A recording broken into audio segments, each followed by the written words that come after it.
सदियों से चली आ रही सतभक्ति की ऐसी धारा, ऋषियों, मुनियों, देवताओं और त्रिदेवों ने भी जिसका भेद ना पाया। भक्ति तो सभी करते हैं,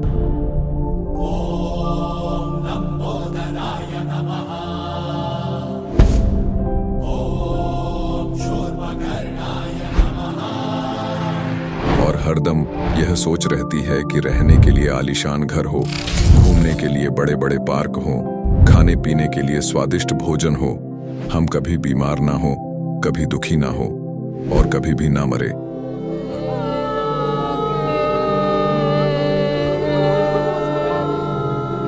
हरदम मौज मस्ती में रहे।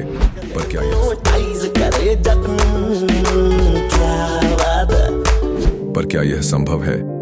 हम सब इतनी भक्ति करते हैं, व्रत करते हैं, श्राद्ध निकालते हैं, कावड़ लेकर आते हैं,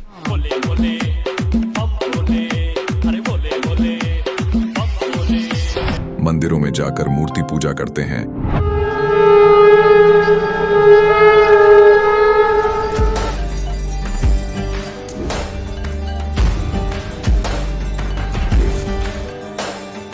भानुकोटिभास्वरं भवाब्धितारकं परं नीलकण्ठमीप्सितार्थदायकं त्रिलोचनं कालकालमम्बुजाशमक्षशूलमक्षरम्। चर्च में जाकर प्रेयर करते हैं,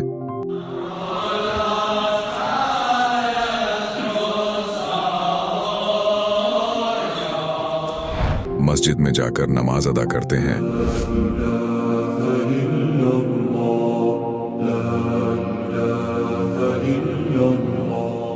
अल्लाहु अकबर कबीरा, और गुरुद्वारों में जाकर माथा टेकते हैं,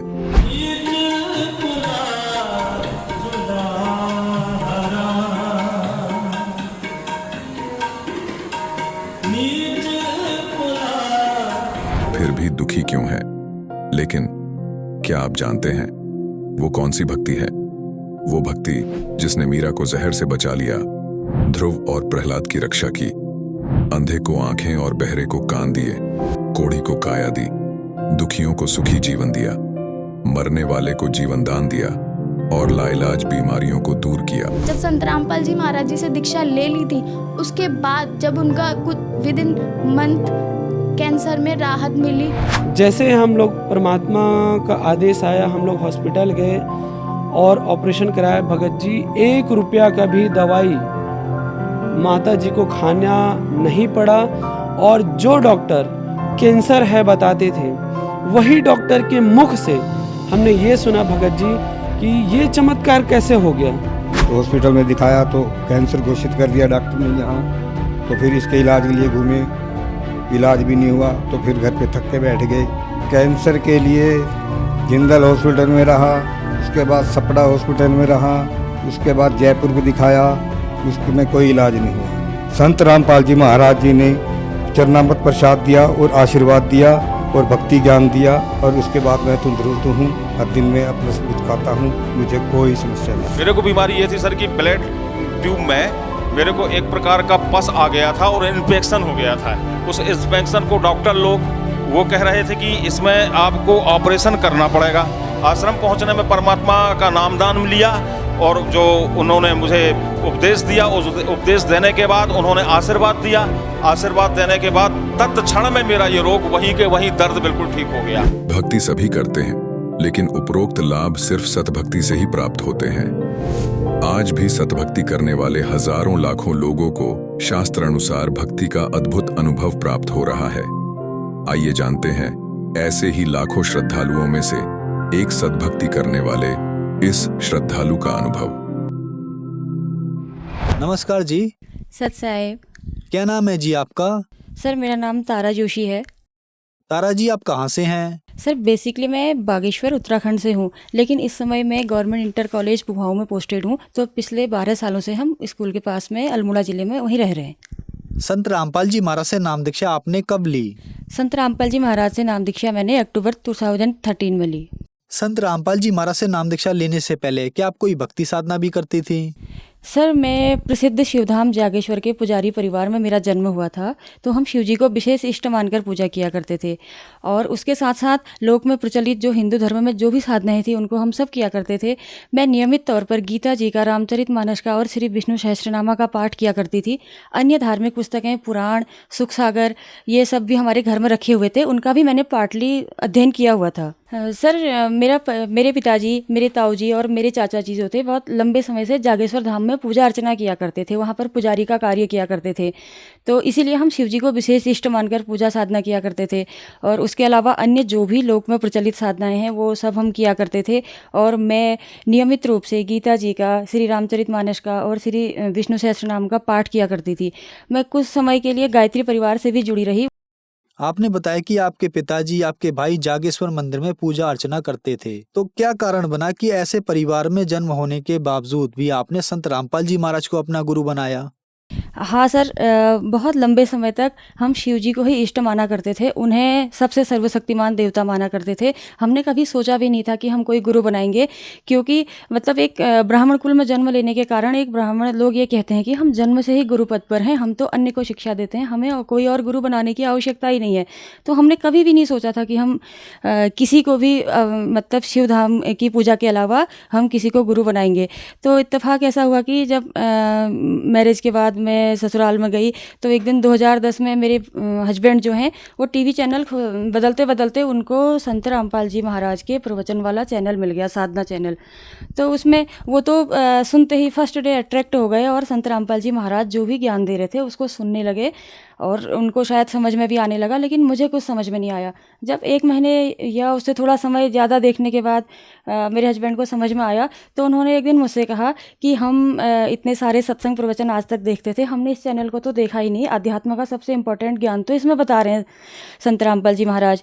तो मैंने कहा ऐसा क्या इंपॉर्टेंट ज्ञान बता रहे हैं? फिर उन्होंने मुझे स्टेप बाय स्टेप बताया कि आज तक हम ब्रह्मा विष्णु महेश की पूजा करते थे, देवी जी को जानते थे, ब्रह्म तक हम जानते थे, लेकिन अब शास्त्रों से प्रमाणित करके ये संत रामपाल जी महाराज ये बता रहे हैं कि इससे ऊपर अक्षर पुरुष हैं और उसके बाद परम अक्षर पुरुष पूर्ण ब्रह्म है और पूर्ण ब्रह्म की साधना से ही पूर्ण मोक्ष मिलेगा। यदि हम निचले देवी देवता जिनकी भी जैसे त्रिदेवों श्री ब्रह्मा जी, श्री विष्णु जी और महेश जी की पूजा साधना करेंगे तो कुछ समय के लिए हमें इनके लोकों में स्थान मिल जाएगा, लेकिन बाद में क्या होगा कि वो समय पूरा होने पर जितनी हमने भक्ति की होगी हमें फिर से मृत्युलोक में आना पड़ेगा। फिर मैंने भी सोचा अगर मोक्ष का मतलब तो हुआ कि पूर्ण मोक्ष ही होना चाहिए, चाहे हम कितने लॉन्ग पीरियड के बाद आ रहे हैं, लेकिन इसी चक्र में आ गए फिर वो तो मोक्ष कहाँ हुआ? इसका मतलब तो मुझे भी सुनना चाहिए कि आखिर संत रामपाल जी महाराज क्या कह रहे हैं। तो मैंने भी सुनना शुरू किया। तो धीरे धीरे सत्संग सुनने के दौरान जब हमने फिर SMS करके ज्ञान गंगा पुस्तक भी मंगाई, उसको पढ़ा, तब हमें पूर्ण विश्वास हुआ कि संत रामपाल जी महाराज जो ज्ञान दे रहे हैं वो सब धर्म ग्रंथों के आधार पर है, सत्य है। हम बरवाला आश्रम में गए, वहाँ हमने संत रामपाल जी महाराज से नाम दीक्षा ली और संत रामपाल जी महाराज द्वारा दी गई भक्ति करने लगे। संत रामपाल जी महाराज से नाम दीक्षा लेने के बाद आपको क्या लाभ मिले? बिल्कुल सर, जो संत रामपाल जी महाराज से नाम दीक्षा लेने के बाद हमें लाभ मिले, इतने लाभों की हमने कल्पना भी नहीं करी थी, क्योंकि शुरुआत से ही हम भक्ति से जुड़े हुए थे और कोई ऐसा दर नहीं था जहाँ पर हम गए न हो, जहाँ पर हमने शीश न झुकाया हो, जिस भगवान को हमने याद न किया हो। लेकिन हम भूल गए थे कि भगवान की भक्ति से कोई लाभ भी मिलते हैं। लेकिन जहाँ अब हम हार चुके थे, हम ये सोच रहे थे कि चलो ठीक है, सारी भक्ति हमने कर ली, इनको भी करके देख लेते हैं।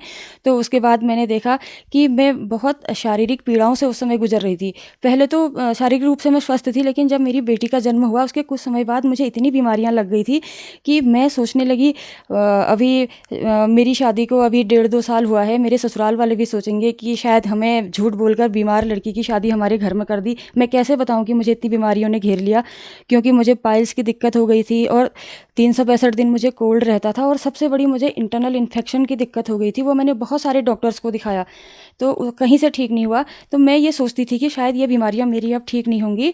तो संत रामपाल जी महाराज से जब मैंने प्रथम दिन नाम दीक्षा ली, संत रामपाल जी महाराज ने मेरे सिर पर आशीर्वाद भरा हाथ रखा तो मेरी पाइल्स की और कोल्ड की दिक्कत उस दिन समाप्त हुई और तब से आज तक कभी नहीं हुई। लेकिन इंटरनल इन्फेक्शन मेरा कुछ समय तक बना रहा और उसके बाद जब मुझे सतनाम प्राप्त हो चुका था, फिर मैंने परमात्मा से संत रामपाल जी महाराज जी से प्रार्थना की कि मैं इंटरनल इन्फेक्शन से बहुत परेशान हूँ और ये किसी भी दवाई से ठीक नहीं हो रहा। तो संत रामपाल जी महाराज ने कहा, बेटा ठीक हो जाएगा।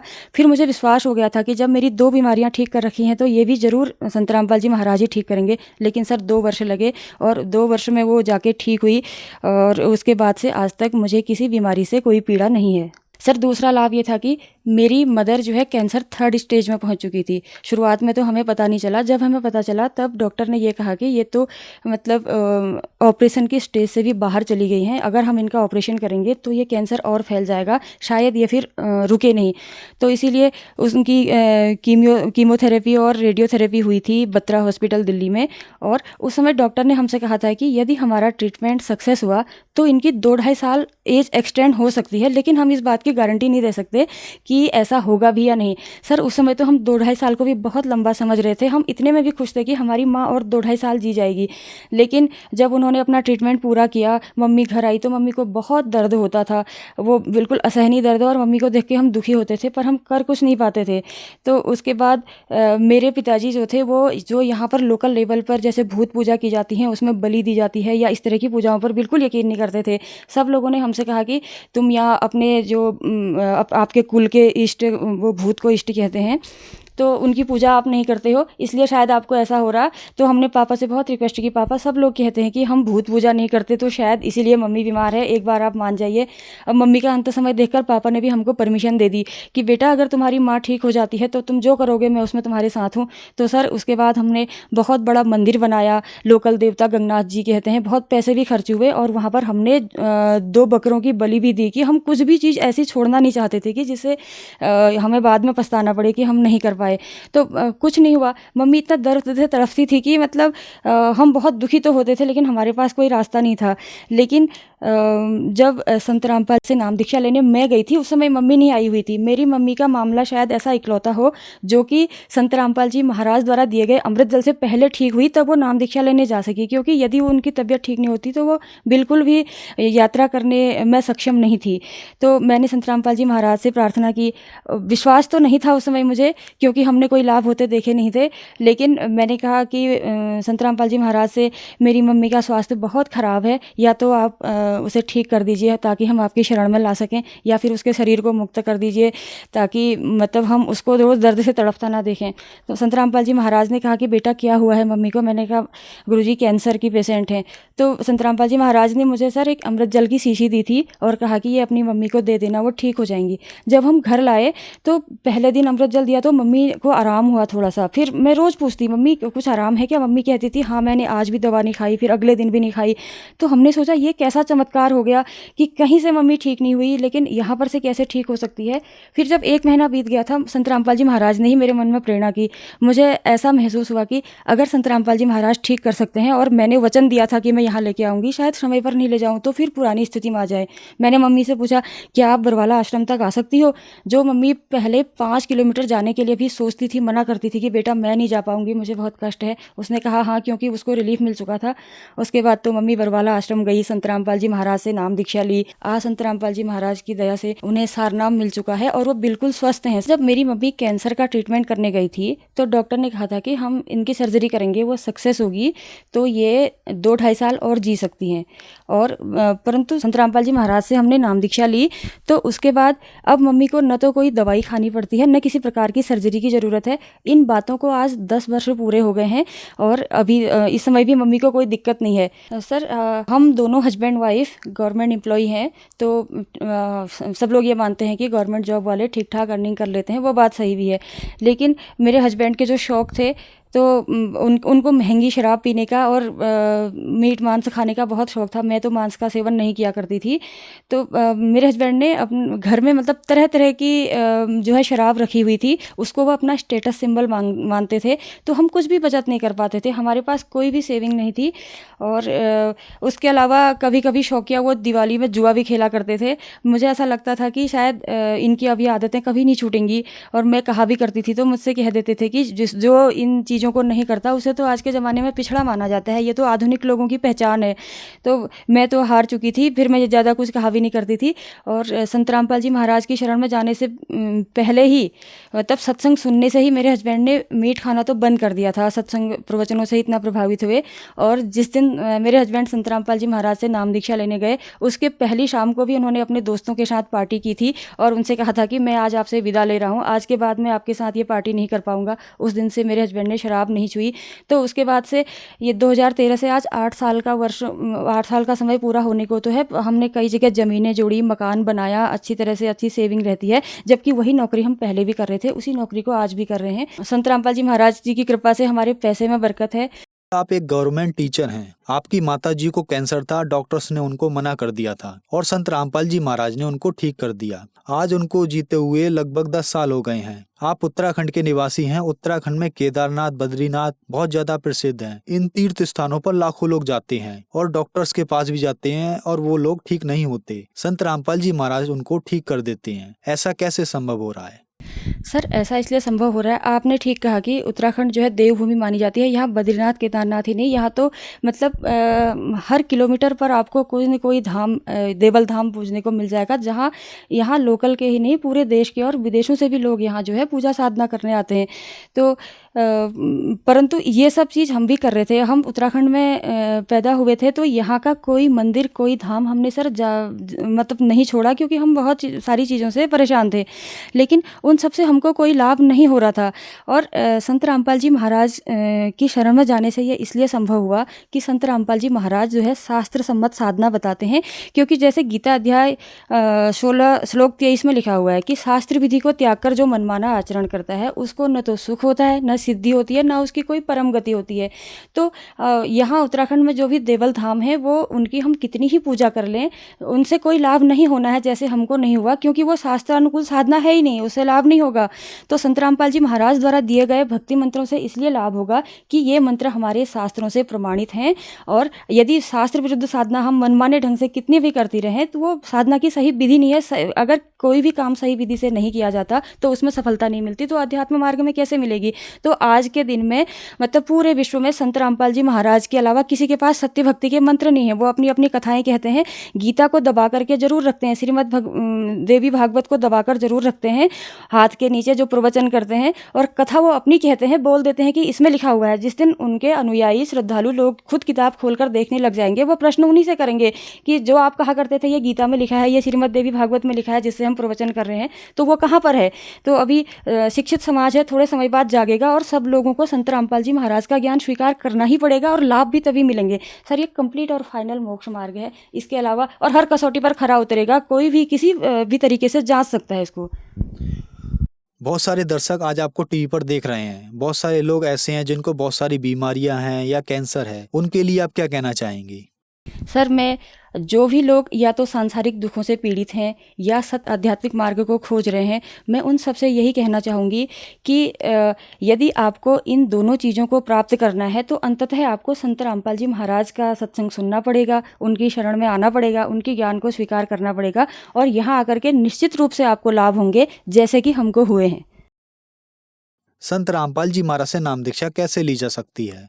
सर, संत रामपाल जी महाराज से नाम दीक्षा या संत रामपाल जी महाराज के विषय में जानकारी प्राप्त करने के लिए आज अनेक टीवी चैनलों पर संत रामपाल जी महाराज के प्रवचन प्रसारित होते हैं, और उनके सत्संग प्रवचनों के दौरान टीवी पर जो नंबर डिस्प्ले होते हैं, उन नंबरों पर भगत समाज संपर्क करके संत रामपाल जी महाराज से नाम दीक्षा लेने के विषय में जानकारी प्राप्त कर सकता है। आप वहाँ संपर्क करके नाम दीक्षा प्राप्त करके संत रामपाल जी महाराज से मिलने वाले लाभ उठा सकते हैं। धन्यवाद जी। अब जगत गुरु तत्वदर्शी संत रामपाल जी महाराज जी के सत्संग के माध्यम से उस अद्वितीय आध्यात्मिक ज्ञान के बारे में जानते हैं, जिसके माध्यम से आप भी प्राप्त कर सकते हैं ऐसे आध्यात्मिक, मानसिक और भौतिक सुख जो अभी तक आपने सिर्फ मीराबाई, ध्रुव, प्रहलाद जैसे कुछ ही भक्तों की जीवन कथा में सुने होंगे। अब सुनिए तत्वदर्शी संत के संग शास्त्र अनुकूल भक्ति सत्संग, ऐसा अद्वितीय आध्यात्मिक ज्ञान जिसका है सर्वधर्मों के पवित्र शास्त्रों में प्रमाण। ये 11 पृष्ठ है और ये 5वां अध्याय है। इसका 8वां श्लोक है। भगवान शंकर अपनी माता दुर्गा से कह रहे, हे माता, यदि हमारे ऊपर सदा आप दया युक्त हो तो हमको यानी मुझे तमोगुण किस प्रकार में प्रदान किया है, और ब्रह्मा रजोगुण और हरि सतोगुण युक्त किए हैं। इस हमें क्यों युक्त किए हैं? अब यहाँ संस्कृत भी देखेंगे। यदि दया धर्मना, ये 7वां समाप्त हुआ, 8वां प्रारंभ होता है। यदि दया धर्मना न सदा अंबिके कथम अहम विहित च, मैं क्यों बना दिया तमोगुण, मुझे तमोगुण क्यों बना दिया, और कमल से उत्पन्न होने वाले ब्रह्मा को रजोगुण संभव क्यों उत्पन्न कर दिया, और सुविता क्यों किमु सतोगुणो हरि, और विष्णु जी को आपने सतोगुण क्यों बना दिया। इति सिद्धम रजगुण ब्रह्मा सतगुण विष्णु तमगुण शिव जी है। अभी तो आपको परमेश्वर कबीर साहब की वाणी से प्रमाणित किया, और फिर परमेश्वर ने अपने से परिचित कराया था आदरणीय गरीबदास साहिब जी को। तो उस परमेश्वर की प्यारी आत्मा गरीबदास जी ने परमात्मा से प्राप्त ज्ञान को किस प्रकार सुनाया, देखिए क्या बताते हैं। ब्रह्मा विष्णु महेश्वर माया और धर्मराया कहिए, इन पांचों मिल पर पंच बनाया, वाणी हमरी लहिए। अब गरीबदास जी कहते हैं कि ब्रह्मा विष्णु, जैसे गीता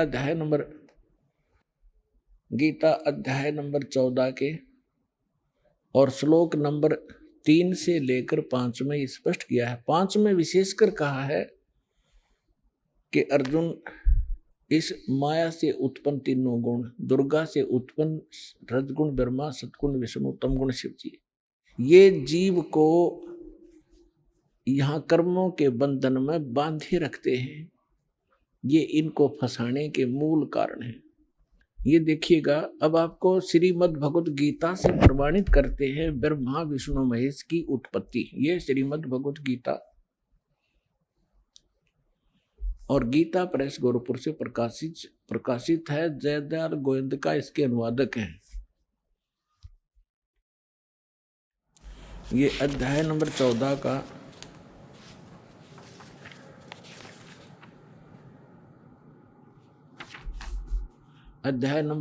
का श्लोक नंबर 3 से 5 सुनाएंगे आपको।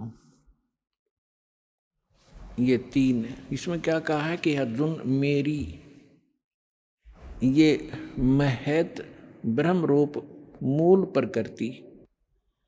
अब आपको दास ने श्रीमद् देवी भागवत के 3रे स्कंद में विष्णु जी कहते हैं अपनी माता दुर्गा को कि तुम शुद्ध स्वरूपा हो, ये सारा संसार तुमसे उद्भासित हो रहा है। मैं ब्रह्मा और शंकर आपकी कृपा से विद्यमान है। हमारा आविर्भाव माने जन्म और तिरोभाव माने मृत्यु होता है, और आप ही पूर्ण प्रकृति हैं। और इसमें रुद्र संहिता शिव पुराण के अंदर आपको दिखाया था कल कि इस सदाशिव काल रूपी ब्रह्म ने अपने ही विग्रह से वह सृष्टि वह निकाली, दुर्गा निकाली, और उसको प्रकृति भी कहते हैं। पहले उसको फिर ये दिखाते हैं आपको, देखिएगा। अब 14वें अध्याय के 3रे श्लोक में ये क्या कहता है कि अर्जुन, ये काल बोल रहा है ब्रह्म, मेरी ये मूल प्रकृति सभी संपूर्ण भूतों यानी प्राणियों की योनि यानी गर्भाधान स्थान है, और मैं काल ब्रह्म उस योनि में गर्भ यानी चेतन समुदाय गर्भ को स्थापना करता हूँ, और तत्व माने उस के संयोग से सभी प्राणियों भूतों माने प्राणियों की उत्पत्ति होती है। 4 में क्या कहा है, हे अर्जुन, ये नाना प्रकार की सब योनियों में जितने भी मूर्तियां यानी शरीरधारी प्राणी हैं उत्पन्न होते हैं। प्रकृति यानी दुर्गा तो उनकी गर्भ धारण करने वाली माता है, और मैं बीज स्थापन करने वाला पिता हूँ। आगे देखो 5वें में, हे अर्जुन, सतगुण रजगुण और तमगुण, सतगुण विष्णु रजगुण ब्रह्मा तमगुण शिव जी, ये प्रकृति से उत्पन्न दुर्गा से उत्पन्न और तीनों गुण रजगुण ब्रह्मा सतगुण विष्णु तमगुण शिव जी अविनाशी जीवात्मा को शरीर में फंसाए रखते हैं, बांधे रखते हैं कर्मा के अनुसार। अब इसने तो यो ठीकरा फोड़ दिया ब्रह्मा विष्णु महेश पे कि ये बांध रहे हैं। अब ये महापुरुष क्या कहते हैं, भगवान क्या कहते हैं, परमात्मा से प्राप्त ज्ञान से अब गरीबदास जी क्या कहते हैं, ब्रह्मा विष्णु महेश्वर माया और धर्मराया कहिए। है। क्या कह रहे हैं कि ब्रह्मा विष्णु अकेले दोषी नहीं हैं, ये धर्मराय माने काल और या दुर्गा, ये इन पांचवा ने मिलकर तुम्हें फंसा रखा है। अकेले इसने ब्रह्मा विष्णु महेश दोषी बना दिए। अब क्या बताते हैं, ब्रह्मा विष्णु महेश्वर माया और धर्मराया कहिए, इन पांचों मिल पर पंच बनाया वाणी हमारी लहिए। हम जो कह रहे हैं इसको घनी गौर से सुनना और इस पर बहुत गौर करना। इन पांचवा ने मिलकर ये परपंच बना रखा है, आपको यहाँ फंसा रखा है। ये है खोखापुर की बाजी, बिष्ट बिकुंठ दगासी साजी, ये कृत्रिम जीव भुलाने बाई, निज घर की तो खबर न पाई। अपने निज घर का तो ये पता भी नहीं लगने देता, ऐसा जालिम है ये काल। 1.25 लाख उपजे नित हंसा और 1 लाख विन से नित अंसा। 1.25 लाख उत्पन्न करता है और 1 लाख को रोज खाता है। उत्पत्ति खपती अप्रलय फेरी, हर्ष शोक जोरा जम जेरी।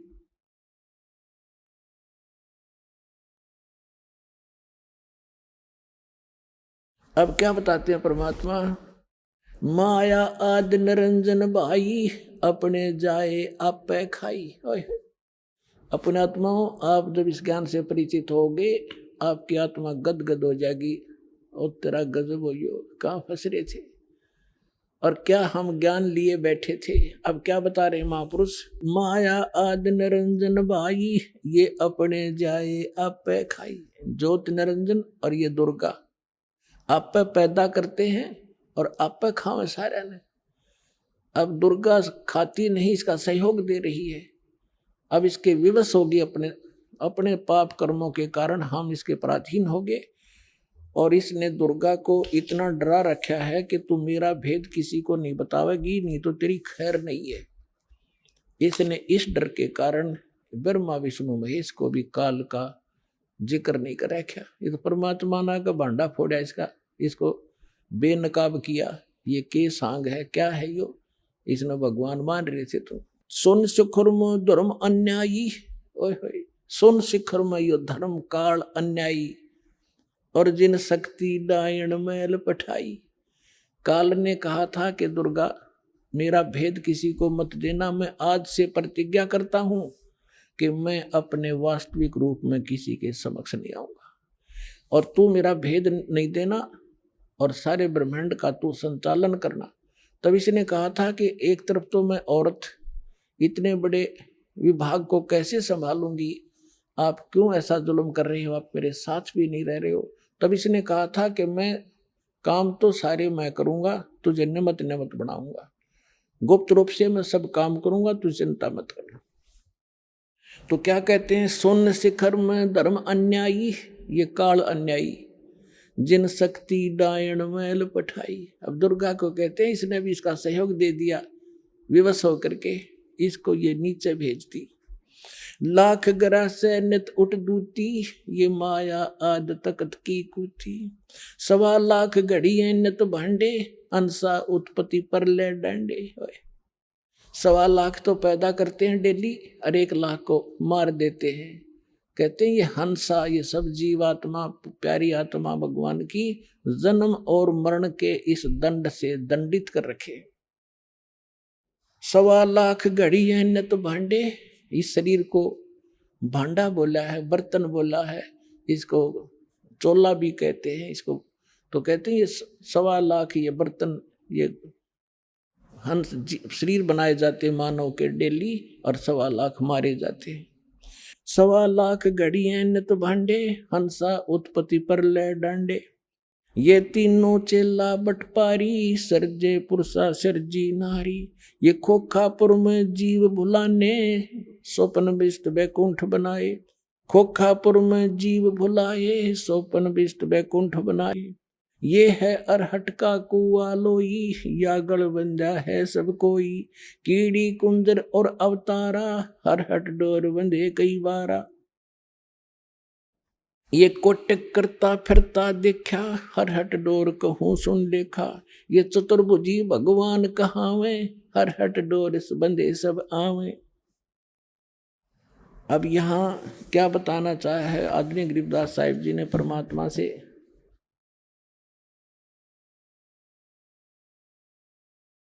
ब्रह्मा विष्णु महेश्वर माया और धर्मराया कहिए, इन पांचों मिल पर पंच बनाया, वाणी हमारी लइए। इन पांचों मिल जीव अटकाए, हम युगन युगन आण छुटाए। गरीबदास साहिब कहते हैं, भगवान कबीर साहब बता रहे हैं कि इन पांचों ने मिलकर जीवों को फंसा रखा है और हमने युगों युगों में आके और इन जीवों को छुटाया और सतलोक ले गए। बंदी छोड़ हमारा नामम, अदर अमर है अस्थिर ठामम। पीर पैगंबर कुतुब ओलिया, सुर नर मुनि जन ज्ञानी। ओए होए, पीर पैगंबर कुतुब ओलिया, सुर नर मुनि जन ज्ञानी। एत्या को तोरा ना पाया, जम के बंदे प्राणी। पुण्यात्मा, जब दास ने परमात्मा की एक वाणी पढ़ी थी कि सुर नर मुनि जन 33 करोड़ी, ये बंदे सभी काल की डोरी। तो दास को भी विश्वास नहीं हुआ था कि ये इतने देवता ब्रह्मा विष्णु महेश ऋषि मुनि, क्या इनको भी रास्ता नहीं मिला? क्या कह रहे हैं गरीबदास जी? पीर पैगंबर और कुतुब ओलिया और सुरनर मुनिजन ज्ञानी, ये विद्वान पुरुष महर्षि, इनको वो मार्ग नहीं मिला। ये काल का बंधे प्राणी, ये काल के ही जाल में रहे। अमर करूं सतलोक पठाऊं, ताते बंदी छोड़ कहाऊं। अब कबीर साहब कहते थे, मैं अमर करूं और तुम्हें यहां से काल के जाल से छुटवाऊं, इसलिए मैं बंदी छोड़ कहलाता हूं, यानी काल के बंधन से छुटवाने वाला। अपने आत्माओं, ये इतना बड़ा चैप्टर है। जैसे अभी गरीबदास साहिब ने कहा था कि सुन शिखर में धर्म अन्यायी, जिन शक्ति डायन मैल पठाई। अब देखिएगा, ये लघु चित्र, ये एक ब्रह्मांड का चित्र है जहां ये काल रहता है। ये देखिएगा, ये सारे एक ब्रह्मांड के अंदर ये व्यवस्था है। आपको बताई, नीचे के ये 7, ये पाताल, रसातल, सुतल, तल, तलातल, मातल, और ये पृथ्वी लोक, ब्रह्मा का लोक, विष्णु जी का लोक, शिव का लोक, विष्णु जी का लोक, और ये कॉमन स्वर्ग है। स्वर्ग और नरक इकट्ठा ही है। और ये इंद्र का लोक, ये धर्मराज का लोक, ये है, इसको महास्वर्ग कहते हैं। ये इतना महास्वर्ग है, ये सारा एक ब्रह्म लोक कहलाता है। इतना ये इसके अंदर अलग व्यवस्था है। तो ये काल यहाँ रहता है, यहाँ पर, और इसका यूं अलग से व्यवस्था है। ये अलग से, इसमें कोई नहीं जा सकता। इस दुर्गा को इसने यहाँ एक अलग से द्वीप दे रखा है। यहाँ ये यहाँ रहती है, इसकी इच्छा होती है तब इसको ये ऊपर लेता है, नहीं इसको फिर नीचे छोड़ देता है। ये फिर यहाँ अपने अलग द्वीप पर रहकर इन सब का, इस पूरे ब्रह्मांड का की देख रेख करती है और इसके संपर्क में रहती है। ये काल यहाँ रहता है ऊपर, और इसके ये ऐसे 21 ब्रह्मांड हैं। ये देखिएगा, ये जो आपने एक ब्रह्मांड देखा था, अब ये समझना ये एक गेंद जो है ये ब्रह्मांड है। ऐसे इसने 5 ब्रह्मांडों को एक स्थान में रोका है, जिसको महाब्रह्मांड बनाया है। तो ऐसे ऐसे 4 महाब्रह्मांडों में 20 ब्रह्मांडों को रोक कर इसने एक 21वां ब्रह्मांड यूं अलग बना रखा है। ये पूरा देखिए एक बार, ये सबसे ऊपर ये अलग एक ब्रह्मांड है। ये वैसे बनाने में, दिखाने के लिए अलग से बनाना, इसकी भी ऐसे ही एलिप्टिकल शेप है ऐसे। तो इसने यहाँ नकली यहाँ एक अलग से ब्लॉक है, यहाँ पर ये लॉक लगा रखा है। प्रत्येक इस सर्कल से निकलने की प्रत्येक भंवर गुफा है, प्रत्येक में। इस एक ब्रह्मांड से निकलने की भी भंवर गुफा है, इस फिर महाब्रह्मांड से निकलने की भी भंवर गुफा है। और इस सारे से निकल कर इसमें प्रवेश करने की प्रत्येक में भंवर गुफा है। जब हम सतलोक में जाएंगे और सात संग ब्रह्मांड अक्षर पुरुष के पार करेंगे, वहां भी लास्ट में एक भंवर गुफा आएगी। इस काल ने उसकी तकरीबन नकल कर रखी। तो ये यहाँ बैठा है शिखर शून्य में सबसे ऊपर। तो यहाँ इसने नकली अलग सतलोक, नकली अलग लोक, अगम और नामी लोक नकली बना रखे जीव को भ्रमित करने के लिए। और यहाँ एक अच्छी आत्माओं में से 12 आत्माएं ऐसा सेफ रखता है, उनको कलयुग में भेजता है दूत बनाकर इस नकली ज्ञान को फैलाने के लिए। जैसे दास ने आज के सत्संग में सुनाया था सुबह कि जो पुण्यात्माएं भक्ति करके मर्यादा में रहकर चली जाएंगी वो तो गई सतलोक में, जो रह जाएंगी फिर काल उन अपना दुरुपयोग करेगा उन अच्छी आत्माओं के। पुण्य तो वो इस समय के होंगे, अच्छी भक्ति से युक्त चारित्र तो वो अब होंगे, और फिर सारी उम्र असंख्य जन्मों तक वो अपने कर्म फोड़ेंगे, उस पुण्य को ही खत्म करेंगे। तो ये 12 अचिंत भक्तों को ये वहां रखता है। अब कलयुग जब आया इसने ये 12 दूत भेज दिए और उन्हीं को फिर से आगे भेजता रहता है। इनकी इतनी कमाई है, जैसे आप देख रहे हो यो जय धन धन सतगुरु सच्चा सौदा सिरसा वाला आज एक चीफ मिनिस्टर से भी ज्यादा सुविधाएं प्राप्त है जिसको, और इसने कख का पता नहीं, कोई भक्ति नहीं, ये पूर्व जन्म का बहुत संस्कारी प्राणी था और इसने इस काल ने भेज दिया रे।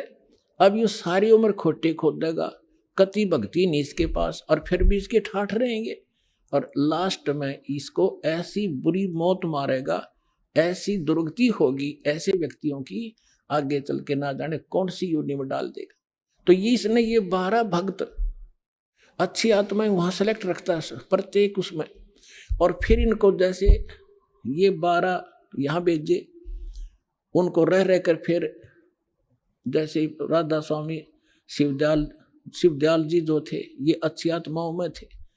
उसके बाद फिर ये बाबा जयमल सिंह जैसे, सावन सिंह जैसे, फिर ये बलोचिस्तानी शाह मस्ताना जैसे, और ये अब सच्चा सौदा सिरसा वाले जैसे, ये सारी पुण्यात्माएं थी। इनके पूर्व जन्म के पुण्य संग्रहित हैं और ये सारी उम्र कति भक्ति तो है नहीं इनके पास, करेंगे खा किए और फिर भी ये सुखी दिखाई देंगे, और सारी इनके वचन में भी थोड़ी बहुत पावर होगी, लोग इससे प्रभावित भी रहेंगे फंसाए रखने के लिए।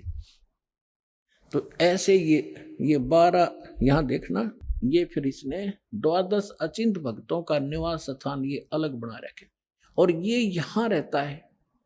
यहाँ एक तपस्शिला है, इस तपस्शिला पे 1 लाख मानव शरीरधारी प्राणियों को के सूक्ष्म शरीरों को भूनता है, और यहाँ इसका निज स्थान है। ये सुराख है आगे उस अक्षर पुरुष के लोक में जाने का। ये देखिएगा ये यहाँ, अब ये वो 21 ब्रह्मांड हैं ये वाले, बस इतने, और इससे निकलकर इसमें से ये 7 संग ब्रह्मांड है। ये सरपुरुष के 21, ये 7 संग ब्रह्मांड हैं अक्षर पुरुष के परब्रह्म जिसे कहते हैं, ये वाले इतना बड़ा। तो इसमें यहाँ ये 21वां ब्रह्मांड इसका, इसमें से आगे जाने का रास्ता है जो सतलोक को जाता है। अब ये बड़े वाला लेंगे हम,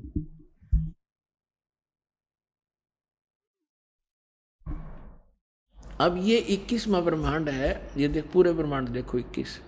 तो अब ये यहाँ बैठा है, इस यहाँ एक रास्ता है, ये 11वां द्वार है, ये 11वां द्वार, और इस 11वें द्वार को इसने स्वयं रोक रखा। यहाँ बैठा है ये, कोई भी प्राणी यहाँ से नहीं जा सकता। यहाँ से वही जा सकता है जिसको कबीर परमेश्वर लेकर जाएंगे, और परमात्मा के वहाँ जाते ही काल का उस द्वार को स्वयं रोके बैठा है। जब वहाँ यहाँ से हम जाएंगे भक्ति इस भगवान के मंत्र के आधार से, तो इसका सिर झुक जाता है ऐसे अपने आप, और इसके सिर पे पैर रख के, और तब हम इस अक्षर पुरुष के लोक में प्रवेश करते हैं। यहाँ काल में ये वो 11वां द्वार है, और वो ये अब यहाँ लेंगे हम पूरे ब्रह्मांड। ये 21 ब्रह्मांड काल के हैं ब्रह्म के, और ये है 11वां द्वार। इसमें प्रवेश किए ये अक्षर पुरुष के 7 शंख ब्रह्मांड है, ये छोटे छोटे 7 शंख ब्रह्मांड, और ये है वो 12वां द्वार। ये है ब्रह्मा द्वार, इससे प्रवेश पार करके तब हम यहाँ सतलोक में परमात्मा के चरणों में पहुंचेंगे। और ये असंख्य ब्रह्मांड है, ये परमात्मा के असंख्य। ये तो थोड़ा सा क्षेत्र रह जाता है इनका, ये इतना का क्षेत्र है बस, सरपुरुष और अक्षर पुरुष का दोनों का मिला के। और ये असंख्य ब्रह्मांड का ये मालिक, ये पूर्ण ब्रह्म सत्य पुरुष है। तो ये ब्रह्मा द्वार पार करके हम सतलोक में प्रवेश करेंगे। अब आपने देखा, परमात्मा ने बताया कि इस ब्रह्मा विष्णु महेश की उत्पत्ति कैसे हुई। और अब थोड़ा सा हिंट इन पुराणों से देना पड़ेगा ताकि आपका विश्वास दृढ़ हो। पुण्यात्माओं, यदि इस जीवन में आपको कोई विशेष काम है तो ये है परमात्मा को समझना, जानना और मोक्ष प्राप्त कराना। जब भगवान आपको मिल गया, सत्साधना आप करते हैं, तो आपके जो भौतिक लाभ हैं वो तो ना चाहते हुए भी आपको मिलेंगे। परमात्मा आपको सारे सुख भी देगा आपको भक्ति कराने के लिए।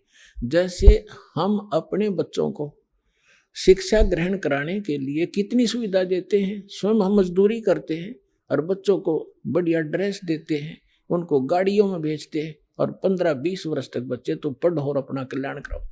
तो ये परमात्मा ने आपको ये ड्रेस जो दी है मनुष्य की, ये विद्यार्थी को, आप विद्यार्थी हैं और जब आप सही विद्या ग्रहण करोगे, परमात्मा अनुकूल चलोगे, तो आपको सारी सुविधा ऑटोमेटिकली मिलेंगी। आपके घर में सुख, आपके शरीर में सुख, आपके सब संकटों का निवारण करेगा भगवान, तभी आप भक्ति कर सकोगे।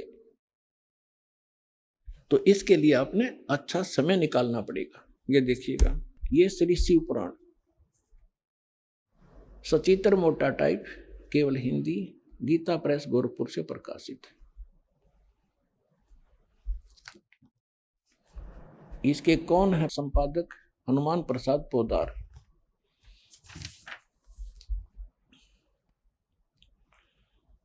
ये प्रकाशक और मुद्रक हैं गीता प्रेस गोरखपुर, गोविंद मोहन कार्यालय, कोलकाता का संस्थान। अब यहां देखिएगा, ये 98-99 पृष्ठ पर हम पढ़ेंगे रुद्र संहिता, संक्षिप्त शिव पुराण, और ये 98 पे यहाँ नीचे से 5वां अध्याय है। अपने पुत्र नारद की यह बात सुनकर लोक पितामह ब्रह्मा वहां इस प्रकार बोले। अब 99 पर आ गए हम। ब्रह्मा जी ने कहा, ब्रह्मन देव शिरोमणे, तुम सदा समस्त जगत के उपकार में लगे रहते हो। तुमने लोगों के हित की कामना से बहुत उत्तम बात पूछी। अब नारद जी ने क्या पूछा था कि पिताजी, अपने पिता ब्रह्मा से, कि मुझे सृष्टि रचना सुनाओ। अब यूं लगा सृष्टि रचना सुना। देखिएगा, जिस समय समस्त चराचर जगत नष्ट हो गया था, सर्वत्र केवल अंधकार ही अंधकार था, न सूर्य थे न चंद्रमा आदि। उस समय तत् सत ब्रह्म, इस श्रुति में जो सत सुना जाता है एकमात्र वही शेष था। ठीक, अब ये देखिए क्या सट्टे मारेगा, क्योंकि पुण्यात्मा ये 100 पृष्ठ पा गया। आपको थोड़ा सा हिंट दे दूं कि परमात्मा जब प्रथम सतयुग में आए थे, इन तीनों को मिले थे, ब्रह्मा जी को, विष्णु जी को, शिव जी को। इन्होंने मालिक से ज्ञान एक संत रूप में, ऋषि रूप में, और इन्होंने ये ज्ञान सुना था परमात्मा से। अब ब्रह्मा जी परमात्मा वाले ज्ञान को कुछ अपनी अटकल को मिला के कैसे वो सृष्टि रचना बता रहा है। देखिएगा, जिस परब्रह्म के विषय में ज्ञान और अज्ञान से युक्त पूर्ण युक्तियों द्वारा इस प्रकार विकल्प किए जाते हैं, उसने कुछ काल के बाद द्वितीय की इच्छा प्रकट की। उसके भीतर एक से अनेक होने के संकल्प उदित हुआ। तब उस निराकार परमात्मा ने अपनी लीला शक्ति से अपने लिए एक मूर्ति की कल्पना की। अब ये के सट्टे मारे है, नो कहो वैसे तो परमात्मा निराकार है, वो ये ब्रह्म निराकार कहे, और उसने कहते फिर वो सदाशिव के रूप में आ गया। वो सदाशिव कौन है देखिए उनका। अब ये कहते हैं जो मूर्ति रहित परम ब्रह्म है, उसकी मूर्ति भगवान सदाशिव हैं। ये काल ने सदाशिव के हैं, आगे क्लियर भी होगा। अर्वाचीन और प्राचीन विद्वान उन्हीं को ईश्वर कहते हैं। उस समय एकाकी रहकर स्वेच्छानुसार विहार करने वाले सदाशिव ने अपने विग्रह से एक स्वरूप भूता शक्ति की सृष्टि की, जो उनके अपने श्री अंग से कभी अलग होने वाली नहीं थी। अब ये क्या कह रहा है ब्रह्मा जी, अपने विग्रह से उस काल रूपी ब्रह्म ने, सदा शिव ने अपने शरीर से एक स्त्री उत्पन्न की जो उसके श्री अंग से कभी अलग होने वाली नहीं थी, अलग कर दी। यह देख, अपने विग्रह से स्वयं ही एक स्वरूप भूता शक्ति की सृष्टि की जो उनके अपने श्री अंग से कभी अलग होने वाली नहीं थी। उस पराशक्ति को प्रधान और प्रकृति, गुणवती माया, प्रकृति भी कहते हैं उस दुर्गा को। बुद्धि तत्व की जननी तथा विकार रहित बताया गया है।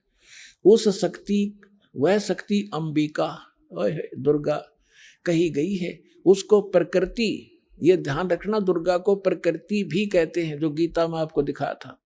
अभी आपको श्रीमद् भगवद गीता अध्याय नंबर 14 का नंबर 3 से 5 में 3, 4, 5 में स्पष्ट किया था कि ये काल कहता है, ये प्रकृति तो सभी की माँ जानो और मैं सबका पिता, मैं इसके अंदर बीज स्थापना करता हूँ जिससे सबकी उत्पत्ति होती है। और प्रकृति से उत्पन्न ये तीनों गुण, रजगुण ब्रह्मा, सद्गुण विष्णु, तमगुण शिव जी, ये सभी जीवात्मा को कर्मानुसार बांधे रखते हैं। और परमात्मा ने क्या बताया कि नहीं, ये 3 नहीं, ये 5 मिलकर बांध रहे आपको। और हम इन 5 मिल जीव अटकाए, युगों युग हम आन छुटाए। अब देखो, उसको प्रकृति सर्वेश्वरी त्रिदेव जननी, तीनों देवताओं की को जन्म देने वाली इनकी माता, नित्या और मूल कारण भी कहते हैं। सदाशिव द्वारा प्रकट की गई उस शक्ति की 8 भुजाएं हैं। होगी ना स्पष्ट? 8 भुजाएं हैं, ये देखिएगा 8 भुजाएं। ये है वो दुर्गा। इसमें तो घड़ी ला रखी, घर की बाहर कितनी ला दो ये, लेकिन है इसकी 8 ही हैं। ये नकक तो पता नहीं था, किसी 20 मुंह ला दें, किसी 50 ला दें। ये अष्टंगी है, सभी जानते इस बात को, 8 भुजा है। अभी आपने सुने जगत गुरु तत्वदर्शी संत रामपाल जी महाराज के मंगलमय सत्संग प्रवचन। आइए अब सुनते हैं उन भक्तों के अनुभव जिन्होंने संत रामपाल जी महाराज के प्रमाणित ज्ञान से प्रभावित होकर नाम दीक्षा लेकर अनेकों लाभ प्राप्त किए। नमस्कार सर। नमस्कार जी। सर, क्या नाम है आपका? नारायण सिंह भंडारी। नारायण सिंह जी, आप कहाँ से हैं? मैं गुड़गांव से हूँ, जिला हरियाणा। नारायण सिंह जी, जैसे कि आप हमारे चैनल पर अपने अनुभव बताने आए हैं, तो हम जानना चाहेंगे कि आपके गुरुजी का क्या नाम है? संत रामपाल जी महाराज। नारायण सिंह जी, आपने अपने गुरुजी का नाम संत रामपाल जी महाराज बताया, तो संत रामपाल जी महाराज से आप कब जुड़े? सन 2017 में। सर, क्या क्या भक्ति साधनाएं की हैं आपने? सर, भक्ति साधना कुछ नहीं की। मेरा ट्रांसपोर्ट का काम था, टैक्सी का, और मैं जगत वाले लोगों को जैसे है उनको तीर्थ यात्राओं पर लेके जाता था। बद्रीनाथ, केदारनाथ, अमरनाथ जो भी है उनको वहाँ लेके जाता था। सर, जैसे कि आपने बताया कि आपका ट्रांसपोर्ट का काम था और आप धार्मिक यात्राएं भी कराते थे, तो आपने भी कुछ भक्ति साधना की होगी? नहीं सर, मैंने कोई भक्ति साधना नहीं की।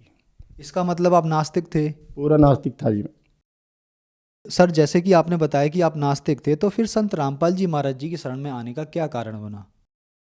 कारण ये बना, मेरे रिलेटिव से है, मेरे जिया जी, वो उन्होंने संत रामपाल जी महाराज की नाम दीक्षा ले रखी थी। उनसे चर्चा हुई मेरी, उन्होंने मुझे ज्ञान समझाया। काफ़ी सालों तक मुझे समझाते रहे, वो समझ में नहीं आया क्योंकि मैं ड्रग्स लेता था सर, और ड्रग्स बड़ी लंबे समय से ले रहा था मैं। करीब 20 साल मैंने ड्रग्स लिए रेगुलर, और उसके कारण उस तरफ ध्यान ही नहीं जाता था। ड्रग्स बहुत ज़्यादा लेता था मैं, दिन में 3-3 बार लेता था। काफ़ी कॉस्टली भी आती थी, और मैं करीब दिन में 200 गुटखी खा जाता था पाउच, जो बहुत ख़तरनाक होते थे। गली मोहल्ले वाले बोलते थे कि ये कैंसर होके मर जाएगा, सब लोग यही बोलते थे मेरे को। और मेरे जिया जी थे, वो मुझे बड़े संत रामपाल जी महाराज के ज्ञान के बारे में बताते थे कि आप थोड़ा ध्यान दो, ये पुस्तक पढ़ा करो, सत्संग देखा करो। लेकिन मैं ड्रग्स का आदी इतना था कि उस तरफ ध्यान ही नहीं जाता था। नशा करता था जी, जिसमें स्मैक हो गया, कोकीन हो गई, और करीब 2-2.5 से गुटखे खाता था डेली, और मेरे मुंह में ही मैं लगा के रात को सो जाता था। बड़ी परेशानी होती थी, और मतलब बड़ा परेशान था मैं थोड़ा सा, ज़िंदगी से लड़ाई झगड़ा होना, जिसमें मेरे से एक मर्डर भी हो गया, जिसमें मैं 10 साल तिहाड़ जेल भी काट के आया। उसके आने के बाद भी यही स्थिति रही, हर कोई गुंडागर्दी हो गई, मारना पीटना झगड़ा करना। मैं पुलिस वालों तक को मार देता था, जो भी मुझे पुलिस वाला दिखता था। नशा इतना गंदा था वो कि नशे में कुछ भी करवा देता था वो। पुलिस वाले तो मुझे दुश्मन दिखाई देते, जो भी सामने दिखता था मैं उसके कपड़े फाड़ देता था। और मेरे ऊपर 32 केस थे, जिसमें लड़ाई झगड़े, चाकूबाजी, किसी का मकान खाली कराना पैसे दे के, किसी की दुकान खाली कराना, ये काम मैं करता था ये। और मैं जो ये नशा करता था जी, मैं ये जो महाभारत में जो पात्र बने हुए हैं, जिन्होंने रोल किया, उनके साथ मैंने, उनका नाम नहीं लेना चाहता मैं, उनके साथ बैठ के मैंने कोकीन समय, मैं उनके साथ बॉम्बे जाता था। बॉम्बे अपना वो होटल में रुकते थे, वो शूटिंग पे जाते थे, मैं उनके अपना होटल में बैठ के नशा करता था। फिर वो आते थे, मैं उनके साथ बैठ के नशा करता था। एक दिन ऐसा लगा कि ऐसे तो ज़िंदगी ख़त्म हो जाएगी। फिर संत रामपाल जी महाराज का ज्ञान सुना मैंने। संत रामपाल जी महाराज के बारे में मैंने टीवी पे देखा, उसी दिन जाके फिर मैंने संत रामपाल जी महाराज का नाम लेने की सोची। अब भाई अब ले लेते हैं नाम, अब जीवन नहीं बचेगा। संत रामपाल जी महाराज से आपने बताया कि आपने नाम दीक्षा ली, तो नशा कैसे छोड़ पाए आप? सर नशा तो मेरे परिवार वालों ने बहुत कोशिश की, कम से कम 20 बारी मेरा इलाज कराया उन्होंने, बड़े से बड़े हॉस्पिटल, बड़े से बड़े डॉक्टर, जिसकी एक 10 मिनट की फीस 5-5 हज़ार रुपये थी, उनसे मेरा वो करवाया, लेकिन नहीं हुआ। सर जैसे कि आपने बताया कि आपके परिवार वालों ने आपका इलाज करवाया नशे को लेकर, तो क्या आपने भी कभी कोशिश करी संत रामपाल जी महाराज से नाम दीक्षा लेने से पहले कि मेरा नशा छूट जाए? नहीं सर, ये नशा ही ऐसा है कि ये कुछ सोचने समझने ही नहीं देता, बिल्कुल भी दिमाग उस तरफ जाने नहीं देता ये। तो आपके साथ ऐसा कैसे संभव हो पाया कि आपने नशा छोड़ दिया? मैं सर, परिवार वाले जुड़े हुए थे, रिश्तेदार सब संत रामपाल जी महाराज से नाम दीक्षा ले रखी थी। एक दिन मेरे भी मन में आया कि भाई अब बहुत ज़्यादा हो गया है ये चीज़, शायद मैं नहीं बच पाऊँगा। और फिर मैंने भी एक दिन मैंने बोला कि मैं नाम दीक्षा लेना चाहता हूँ। सब परिवार वाले रेडी हो गए, भाई चलो चलो चलो। नाम दीक्षा ली मैंने संत रामपाल जी महाराज से।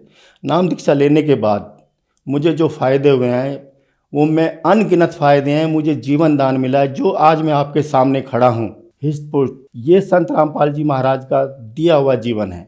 और जो मेरे साथ नशा करते थे वो सब इस दुनिया में नहीं है, वो सब लोग मर चुके हैं, है नहीं, अब कोई भी नहीं है मेरे साथ का जो भी नशा करते। लेकिन मैं संत रामपाल जी महाराज का नाम दीक्षा लेने के बाद मेरे अंदर वो एनर्जी, और तुरंत मैं वो नशे का टेस्ट ही भूल गया, कि गुटखे का टेस्ट भूल गया कैसा होता है। सर संत रामपाल जी महाराज से नाम दीक्षा लेने के बाद आपका नशा छूटा, क्या आपको और भी कोई लाभ मिले संत रामपाल जी महाराज से नाम दीक्षा लेने के बाद?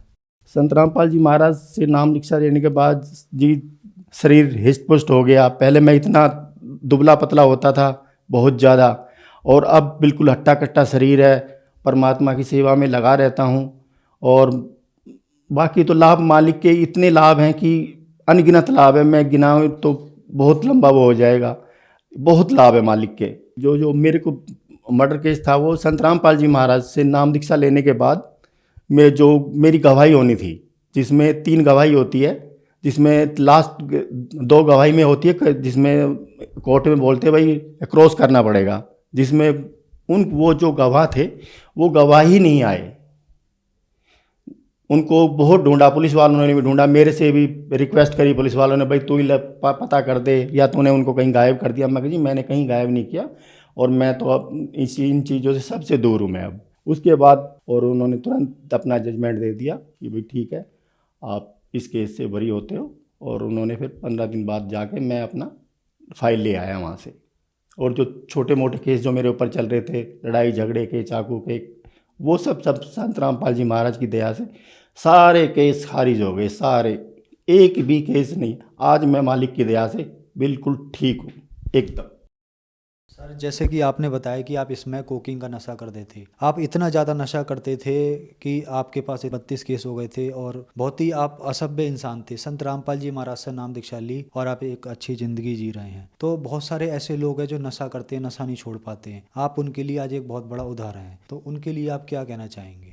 मैं अपने जो जगत के भाई बहन हैं, जो इस दुनिया में मेरे मित्र हैं, जो मेरे जानने वाले हैं, ना जानने वाले, जो भी मुझे देख रहा हो, वो मैं उनसे विनती करना चाहूँगा वो संत रामपाल जी महाराज से जुड़ें, सत्संग देखें, और जो भी बुराई हैं उनके अंदर, जैसे मेरे अंदर बुराइयाँ थी, मैं बुराइयों का बहुत बड़ा घर था, ये मेरे गली मोहल्ले वाले जानते हैं।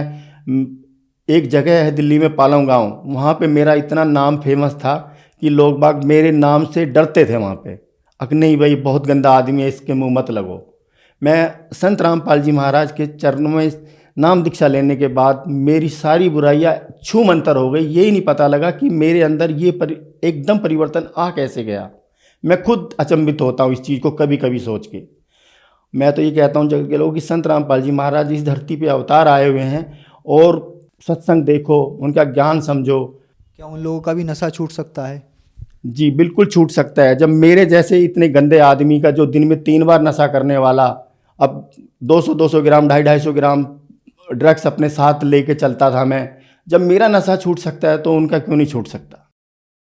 नारायण सिंह जी, जैसे कि आपने बताया कि आप पहले नास्तिक थे, किसी भगवान की भक्ति नहीं करते थे, तो अब संत रामपाल जी महाराज से नाम दीक्षा लेने के बाद आप किसकी भक्ति करते हैं? मैं संत रामपाल जी महाराज से भक्ति करने के बाद मैं कबीर साहब पूर्ण परमात्मा की भक्ति करता हूँ जी। जैसे कि संत रामपाल जी महाराज के बारे में कहा जाता है कि संत रामपाल जी महाराज देवी देवताओं की भक्ति छुड़वाते हैं, तो क्या ये बात सही है? जी नहीं, ये बात बिल्कुल झूठ है। संत रामपाल जी महाराज भक्ति छुड़वाते नहीं है, भक्ति विधिवत भक्ति करवाते हैं। जैसे ब्रह्मा विष्णु महेश है कहते हैं लोग बाग कि उनकी भक्ति छुड़वाते नहीं, उनकी भगवती छुड़वाते नहीं है, उनका तरीका बताते हैं करने के लिए कि इस तरीके से भक्ति की जाती है इनकी। नारायण सिंह जी, जैसे कि आपने बताया कि आप बहुत ज़्यादा नशा करते थे और संत रामपाल जी महाराज से नाम दीक्षा लेने के बाद आपका नशा छूट गया। आपने ये भी बताया कि मेरी परिवार वालों ने बहुत कोशिश की लेकिन मेरा नशा नहीं छूट पाया। सर, गवर्नमेंट के बहुत सारे नशा मुक्ति स्कीम है, बहुत सारे नशा मुक्ति केंद्र हैं, लोगों का नशा नहीं छूट पाता, लोग लाख कोशिश कर लेते हैं, लेकिन संत रामपाल जी महाराज से नाम दीक्षा लेने के बाद उनका नशा छूट जाता है। ये क्वेश्चन बहुत ही रहस्यमयी बना हुआ है। तो सर, आप लोग नशा कैसे छोड़ पाते हैं? संत रामपाल जी महाराज जी के पास ऐसा क्या है? देखो जी, मैं नाम दीक्षा लेने से पहले मैं भी बहुत जगह इलाज कराया, मैंने अपना काफ़ी जगह इलाज कराया। मेरे परिवार वालों ने, मेरे भाई हैं, मेरे 2 छोटे भाई, उन्होंने बहुत जगह अच्छे से अच्छे डॉक्टरों के पास दिखाया, नहीं छूट पाया। नशा मुक्ति केंद्रों में लोग लेके जाते हैं, नहीं छूट पाता। लेकिन संत रामपाल जी महाराज के सच्चे मंत्र इतने पावरफुल होते हैं, जो उन मंत्रों का विधिवत करेगा तुरंत परमात्मा दया करते हैं और वो सब नशा छोड़ देते हैं। सर, आपका कहने का मतलब है कि संत रामपाल जी महाराज जो मंत्र देते हैं वो उसमें इतनी शक्ति है कि वो नशा व्यक्ति अपने आप ही नहीं करता, ऐसा ही कहना है आपका? जी बिल्कुल ऐसा ही कहना है, 100% ऐसा ही कहना है मेरा। नारायण सिंह जी, जैसे कि आपने बताया कि आपको संत रामपाल जी महाराज ने मंत्र दिया और आप ठीक हो गए। सर, इन बातों पे कैसे विश्वास किया जाए कि एक संत इतनी दूर बैठा है और आपने इतनी दूर से उनसे मंत्र लिया और आप ठीक हो गए? ये तो एक हास्यास्पद बात है। सर, मैं अपने लिए बता दूं, संत रामपाल जी महाराज से नाम दीक्षा लेने से पहले मेरे को लोग वह कहते थे कि कहते हैं ना कि इसने घाट घाट का पानी पी रखा है, मेरे से कहते थे इसने घाटों घाटों का पानी पी रखा है। सर, मैंने बहुत दुनिया देखी है, कश्मीर से कन्याकुमारी तक, कोई भी नशा नहीं छुटवा सकता इस धरती के ऊपर संत रामपाल जी महाराज के सिवाय। संत रामपाल जी महाराज के मंत्रों में वो शक्ति है, जैसे हमारा मोबाइल का टावर कहीं और 200 मीटर 500 मीटर दूर होता है, तो वो हमारे मोबाइल जैसे हम बात करते हैं, ऐसे संत रामपाल जी महाराज के शब्द में वो शक्ति है, वचन में वो शक्ति है, उन मंत्रों में वो शक्ति है महाराज जी के कि दूर बैठे हुए भी वो काम करती है। सर, संत रामपाल जी महाराज से अगर कोई श्रद्धालु नाम दीक्षा लेना चाहे तो कैसे ले सकता है? जी, संत रामपाल जी महाराज से दीक्षा लेने के लिए साधना चैनल पे 7:30 बजे गुरु जी का सत्संग आता है। उस सत्संग के अंदर नीचे एक पट्टी चलती है, उस पट्टी के अंदर नंबर चलते रहते हैं आश्रम के। उस नंबर पे, किसी भी नंबर पे आप कॉल करो और आपके आसपास कोई भी नामदान केंद्र होगा, वहाँ का आपका एड्रेस दे दिया जाएगा और वहाँ से आप जाके नाम दीक्षा ले सकते हैं ज्ञान समझ के। नारायण सिंह जी, हमारे चैनल पर अपने अनुभव बताने के लिए आपका बहुत बहुत धन्यवाद। सत साहिब जी।